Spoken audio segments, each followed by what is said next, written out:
Mimi sio mama yako, nimechoka.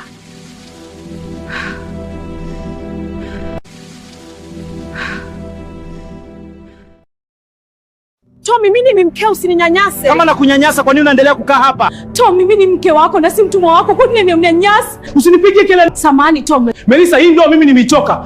Kila siku najaribu lakini moyo wangu umechoka. Hauna furaha hapa. Kila kitu ni mzigo, kila jambo linanivuta. Sijui tena na wewe.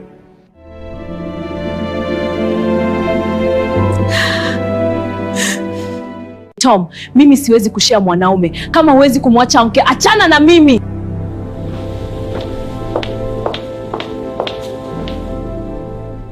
Neema, tafadhali usiniache. Nitapata wapi utamu wa ndizi kisukari? Nenda kwa mke wako akakupe utamu ndizi kisukari. Niache. Melissa mwanangu, usilie. Tom atafunzwa na ulimwengu. Ameshindwa kunisikiliza mimi kama mama yake na wewe kama mke. Mama, kosa langu nini? Melissa, huna kosa. Wakati mwingine mateso hayaji kwa sababu tumekosea, bali kwa sababu wengine hawajui kuthamini.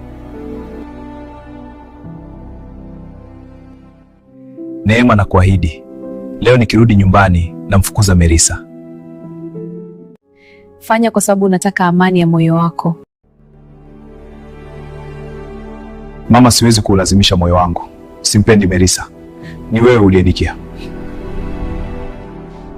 Tom, hii si juu ya upendo bali juu ya mke na mama wa watoto wako. Kila uamuzi wa moyo wako unaadhiri maisha yako na ya watoto wako. Chagua mke sahihi atakayekuelewa na kukusapoti, usiende kwa hisia. Kwa hiyo umeona unidhalilishe kwa mama yangu? Tom, mume wangu, nisamehe, ila natafuta amani tu. Ukitaka amani, ondoka kwenye nyumba hii.